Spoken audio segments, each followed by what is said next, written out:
자, 이어서 나우차이나 시간입니다. 오늘은 키움증권의 홍록기 연구원 연결해 보겠습니다. 연구원님, 안녕하십니까? 네, 안녕하세요. 네. 자, 오늘 중국 증시와 관련해서 한 줄로 줄여본다면 어떻게 줄일 수 있을까요? 네, 전일 중국 증시는 이제 기준금리 LPR 동결에도 불구하고 부양책 그리고 경기 회복 기대감에 좀 상승을 했습니다. 상해 기준으로는 2.1% 상승해서 3,290포인트, 신천 종합 기준으로는 1.7% 상승해서 2,161포인트를 기록을 했고요. 지금 사실은 본토 그리고 외국 증권사 전부 다 중국에 대해서는 여전히 좋은 의견들을 유지하고 있는 겁니다. 특히 연초에 있었던 리오프닝에 대한 기대감은 여전히 유효하다 판단을 하고 있고요. 다만 이런 부분들이 점차 경기 회복이라든지 기업 실적 성장으로 이어질 거라 이제 판단을 하고 있습니다. 그래서 전체 지수 상승 탄력은 전반적으로 점차 떨어지겠지만 하반기로 갈수록 섹터나 개별 기업 간의 차별화가 점차 심해질 거다라고 생각을 하고 있습니다. 네. 자, 중국 증시는 전반적인 분위기 알아봤습니다. 결국에는 약간은 좀 떨어질 수 있겠지만 기대감은 일부 유지되고 있다는 부분도 얘기해 주셨는데요. 그렇다면 중국에서 우리가 봐야 될 이슈가 있다면 어떤 게 있을까요? 어제 아까 이야기 들었던 것처럼 기준금리로 활용되고 있는 LPR 금리가 1년물은 3.65%로 동결, 5년물 역시 4.3%로 이제 동결을 했습니다. 사실은 국내랑 중국 포함해서 모든 주요 신흥국 증시들이 중국 당국의 정책 기대감을 계속 이제 바라보고 있는데요. 저는 개인적으로는 금리 자체보다는 창구 지도가 중요하다라고 생각을 하고 있습니다. 이게 이제 통화 정책 여력 자체는 이제 충분하고 때문에 하반기까지 상반기 내에도 저는 1회 내지 금리 인하는 가능하다 생각을 하고 있는데 이게 실제로 레버리지 확대로 이어질 수 있는지를 계속 확인해야 된다라는 뜻이고요. 1월에 보시면은 그 신용 유동성 지표가 모든 부분들이 시장 기대치를 상회를 하면서 정책 기대감을 다시 높이는 데 일조를 했습니다. 특히 1월 달에 신규 위안화 대출 같은 부분들은 좀 역대 최고치를 기록을 하기도 했었는데요. 다만 이거를 세부 항목들을 살펴보면은 수요의 다이버전스가 조금 더욱더 심해지고 있다라고 생각을 하고 있습니다.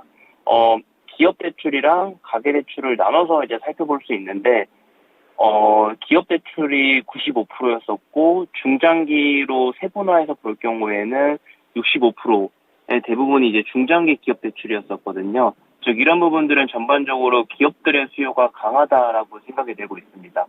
중국 정부가 계속 그 정책에 대한 부양에 대한 의지를 보여주고 있고 이런 부분들이 기업들은 조금 빠르게 반영이 되고 있어서 기업들의 투자라든지 생산 확대 흐름은 올해에도 견조할 거다라고 생각을 하고 있는데요. 가계 부분들은 중장기로 대표되는 이제 모기지 쪽 그리고 단기로 대표적으로 볼 때 컨슈머 론을 살펴보면은 이제 모두 다 부진한 부분이었습니다. 이런 부분들을 생각을 해보면은 가계 수요는 여전히 미약하다 판단을 하고 있고요. 지금 사실 연초만 하더라도 중국이 저축되어 있는 금액들이 상당히 높았기 때문에 경기 회복만 된다라면은 이 저축된 부분이 풀리면서 소비 회복이 빠를 거다라는 좀 기대감도 있었던 상황인데 아직까지는 경기 회복에 대한 믿음이 굳건하진 않은 것 같고 여기에 덧붙여서 금리가 낮아지고 있기 때문에 사람들은 현재는 오히려 기존에 있던 예금들 혹은 이재 상품들을 해약을 하고 더 낮은 금리로 갈아타는 좀 이런 움직임들이 많이 관찰되고 있기 때문에 결국에는 이제 하반기까지 이제 길게 본다면은 소비 중심의 경기 회복세는 여전하겠지만 연초에는 아직 경기에 대한 믿음이 쌓여야 한다 생각을 하고 있고 이런 부분들을 고려한다면은 연초에 가처분 소득의 회복 혹은 청년층 중심으로 고용 회복세를 확인하는 것이 중요하겠다라고 생각을 하고 있습니다. 그리고 통화정책, 두 번째로는 이제 통화정책보다는 재정정책이 결국에 저는 중요하다 생각을 하고 있습니다. 앞서 이야기를 들었던 것처럼 통화정책은 여력과는 이제 별개로 그 효과가 반감될 수 있다 생각하기 때문이고요. 재정정책 같은 경우에는 그 효과가 올해는 클 거다라고 생각을 하고 있지만 다만 그 정책 여력에 대해서는 좀 생각해 볼 필요가 있겠다라고 생각을 하고 있습니다.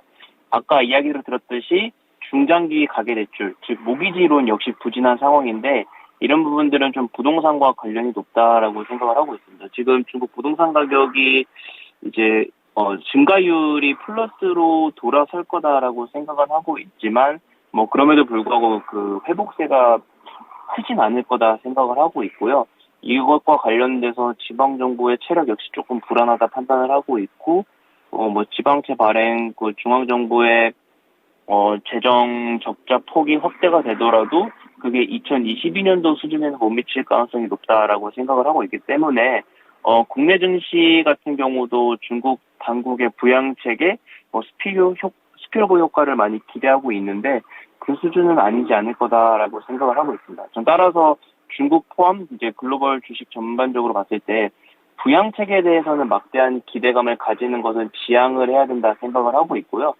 저는 항상 중국 경기나 주식을 가장 잘 설명할 수 있는 단어는 경기 회복과 정상화 궤도라고 생각을 하고 있습니다. 그래서 중국 주식이나 경기에 대해서도 다소 눈높이 조정은 필요하다라고 생각을 하고 있습니다.